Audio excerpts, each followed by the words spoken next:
It's Christmas! It's Christmas!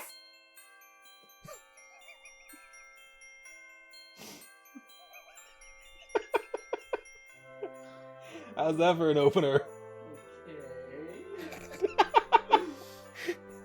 Grab your Sprite cranberries and get holly jolly, y'all! I absolutely love this time of the year. What with all the baking, gift wrapping, decorating, the Christmas tree, Krampus, and the great necromancer himself, St. Nicholas. That's right, where I'm from, good old Deutschland, Santa, who is based off St. Nicholas, is a necromancer and has an evil goat furry assistant. We had to leave the country when I was little, hence no accent, but nevertheless we were raised like good German children, with the fear of Krampus dragging us to hell burned in our brains whenever Christmas came around. For those of you who don't know who Krampus is, what's wrong with you? Look at this guy! Oh yes, please punish me, Daddy Krampus. This is Krampus, the bizarro St. Nicholas. Unlike Santa, Krampus is here for all you spoiled little bastards who break your iPhone 10 when the 11 comes out, or if you kick puppies or something, I don't know. If you're an evil little brat screaming for candy at a CVS, then Krampus is coming for you. Normally he'd just beat your booty with a rootin', which is a bundle of birch sticks normally painted gold, but if you've been kicking sweet, innocent puppies, you ain't getting beat. He will put your naughty butt in a basket and take you with him to hell. Now there are a bunch of theories about what faith Krampus came from due to, like every other part about Christmas, every bloody piece of that holiday is ripped from the loins of a different pagan faith. There's theories that he's Hel's son from Norse mythology, that he's the horned god of the witches from the Wicca faith, or that he's simply a reference to the Yule goat from the Germanic pagan holiday, Yule. We can speculate all we want, but at the end of the day we are left with a furry who will beat your rotten butt during Krampusnacht for the things you did that year. And isn't that what Christmas is all about? No? Well, crap, someone better tell the Romans for Saturnalia.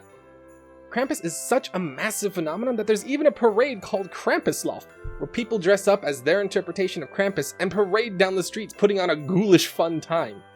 And boy, the outfits. There is so much work put into these outfits, it is incredible. I mean, look at these guys. And it happens worldwide. These parades have really been picking up traction outside of Europe. I'm so hoping to go to the Munich Krampusloft one day. Now I want to tell you a story, but keep in mind I can't verify this as true. This is a story that my Oma told me, which was told to her by her parents growing up in 1800s Germany. But I so want this to be true because this is the most German freaking thing that could occur during Christmas, and it makes me laugh so hard. According to them, back in the day on December 6th, you would leave your shoes at the front door with a wish list, and St. Nicholas would come around to collect your lists. If you've been good, you usually get a small toy, some sweets, and an orange. I think that's where the German chocolate orange tradition originates from. If you were bad, though, you wouldn't get anything. That was your notification to watch your butt and be nicer before Christmas Eve. But if you were a truly terrible little bastard, parents would hire someone, usually the town drunk, to dress as Santa, break into their house, and cane the naughty child. How much more German can you make a holiday tradition? I'll tell you how. If that kid pulled a 180 and was a saint by Christmas Eve, he'd get his presents. But if he was still a rotten little thing, then Krampus would come. He'd break into the house, burst the bedroom door open to grab the kid and put him in a basket or sack, but just as he's about to leave, the child's parents would barter schnapps with him and beg him to give their kid one last chance, promising that they'll be a good child if given another opportunity. Krampus would take the schnapps, let the now traumatized child out of the basket or bag, and lumber off. It is the most horrific parenting I have ever heard, and I love everything about this psychotic old tradition. Now again, I can't verify this is true. My Oma told me this when I was a kid due to my fascination with Krampus, and it could very well be an old wives' tale so we don't complain about the modern ways of our German Christmas traditions. But at the same time, I'm inclined to believe her because she's my Oma and I would fight you for her honor. Now as for St. Nicholas the Necromancer, buckle up, boyos.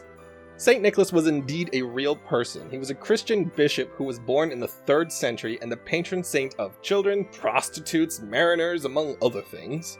According to legend, when he was a bishop in the city of Myra, modern-day Demra in Turkey, he was told of a horrific crime. It seems someone, some say a butcher, some say an innkeeper, had murdered 3 boys and had put them in a pickling vat to soften them up for meat pies. But jolly old St. Nick was not having any of it. He went to where the vat was, placed his hands on it, then demanded the murderer open the lid. Bing, bang, boom, all 3 kids were alive again, and the murderer ran off into the night screaming. End of the day, my Santa's better than your Santa, deal with it. I mean, just look how St. Nicholas is versus modern-day Santa.